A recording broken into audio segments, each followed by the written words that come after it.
Faded cobalt paint encased the house's shingled body, peeling like sunburned skin. Weathered wood boarded every window. It was like the place was guarding against a hurricane decades in the making. And it was like the neighbors knew. Football field-sized gaps sat between our property and the single-family ranch homes on either side. They hunkered low, less than half the height of our monstrosity. The longer I stared, the more my chest tightened under my seatbelt. The house's steep rooflines towered with octagonal turrets and sharply gabled dormers, masking the layout inside. It felt like the kind of puzzle that if you stared long enough, revealed a whole new picture, one hiding smugly just under the surface. There had to be some reason it had sat empty so long. Maybe the neighbors in their flinching houses knew something I didn't. Worse, maybe Mom knew something I didn't. All this time, she'd been holding us up in a 2-bedroom apartment a couple counties over, and she'd made this place sound like some rinky-dink shack. "Mom?" I said finally. "I thought you said this house was worthless." "No." Mom hid her hands in her lap, tearing at her thumb's cuticle, a habit I'd inherited but she'd tried to kick to set an example. "It wasn't the best fit for us before, but I couldn't have said worthless." She had definitely said worthless.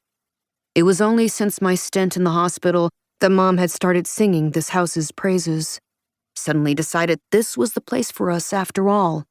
Anything to get me into a new school before the fall crept up on us. I looked over my shoulder at Vivi, hoping she'd help me call Mom out. She'd been there for the same conversations I had. But she ducked my glance. "It's great, Mom," she said, though her chirping voice came out uncertain, a little thin. "Maybe we could check out the inside? Right, Libby?" Likely she was prodding me to play along for Mom's sake. And she was probably right. I should. For better or worse, this was our new home, and I wanted to love it.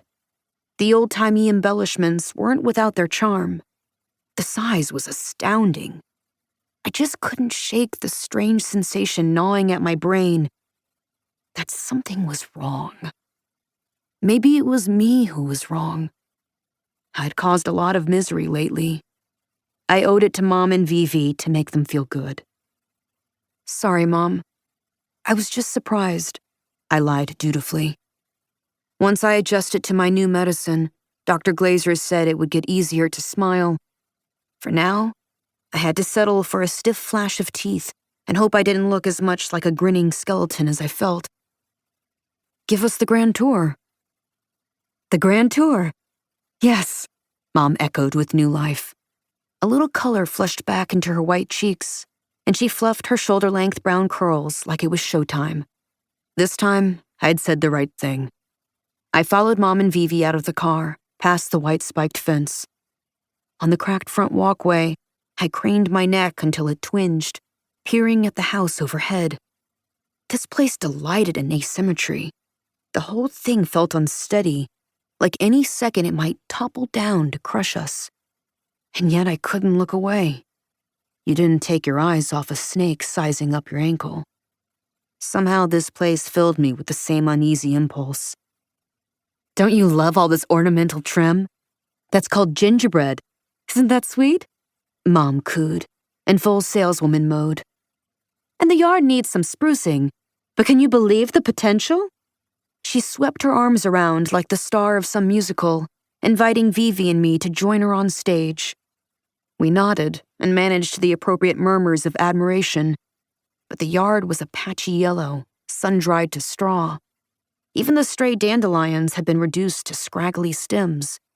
Maybe it had been less bedraggled when Mom had lived here as a kid, but decades of neglect had amounted to decades of decay.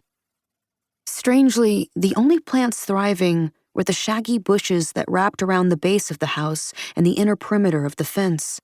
Glossy leaves, blue buds.